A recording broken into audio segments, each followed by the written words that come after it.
વહાલી વિદ્યાર્થીની બહેનો હું તેજલ ઓડેદરા એસવાય ગુજરાતી માધ્યમમાં અભ્યાસ કરું છું. આજે આપણે સૌ ભારતીય સંસ્કૃતિના એક પવિત્ર અને ગૌરવપૂર્ણ પર્વ પૂર્ણિમાના દિવસે એકત્રિત થયા છીએ. તો આજે હું મારા શબ્દોની શરૂઆત કરીશ. ગુરુ બ્રહ્મા ગુરુ વિષ્ણુ ગુરુદેવ મહેશ્વરા ગુરુ સાક્ષાત પરબ્રહ્મ તસ્મૈ શ્રી ગુરવે નમઃ. આ શ્લોકનો અર્થ છે કે ગુરુ બ્રહ્મા સમાન રક્ષણ કરે છે, વિષ્ણુ સમાન જ્ઞાન આપે છે અને મહેશ્વર સમાન અજ્ઞાનતાનો નાશ કરે છે. એટલે આવા ગુરુને હું હૃદયપૂર્વક વંદન કરું છું. મિત્રો, આપણા જીવનમાં ઘણા લોકો મળે છે, પરંતુ જે વ્યક્તિ આપણને સાચી દિશા બતાવે છે, જે વ્યક્તિ આપણા જીવનને અંધકારમાંથી પ્રકાશ તરફ લઈ જાય છે, તે જ સાચા અર્થમાં ગુરુ છે. આવા ગુરુને હું હૃદયપૂર્વક વંદન કરું છું. આજે જો કોઈ વ્યક્તિ ડોક્ટર, એન્જિનિયર, વકીલ કે કોઈ સફળ અધિકારી છે, તો તેની પાછળ કોઈને કોઈ ગુરુનું માર્ગદર્શન રહેલું જોઈએ છે.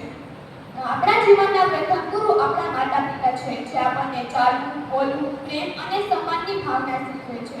ત્યારબાદ આપણા શાળા અને કોલેજના શિક્ષકો કે જે માત્ર આપણને વિષયનું જ્ઞાન જ નથી આપતા, પરંતુ જીવન જીવવાની સાચી દિશા પણ બતાવે છે.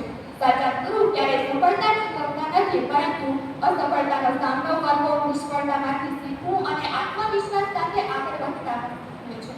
ડોક્ટર એપીજે અબ્દુલ કલામે કહ્યું છે કે સારા શિક્ષક વિદ્યાર્થીને માત્ર જવાબ આપતા નથી, પરંતુ સાચો પ્રશ્ન પૂછતા પણ શીખવે છે.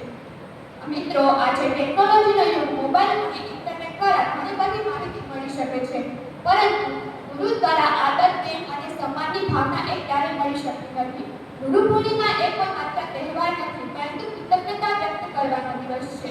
તે આપણને શીખવે છે કે આપણે આપણા માતા પિતા અને શિક્ષકો પ્રત્યે આદર, પ્રેમ અને સન્માનની ભાવના વ્યક્ત કરવી જોઈએ.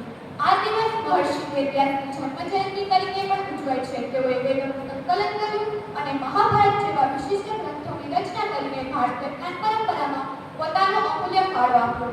તો ચાલો આજે આપણે સૌ મળીને સંકલ્પ કરીએ, હંમેશા પોતાના ગુરુઓનો આદર કરીશું, તેમના માર્ગદર્શનનું પાલન કરીશું, સારા સંસ્કારો અપનાવીશું, મન લગાવીને અભ્યાસ કરીશું અને ભારતના એક જવાબદાર નાગરિક બનીશું. તો અંતમાં હું એટલું જ કહીશ કે ગુરુ એક દીવો છે, તો જે પોતે મળીને બીજાના જીવનમાં પ્રકાશ ફેલાવે છે.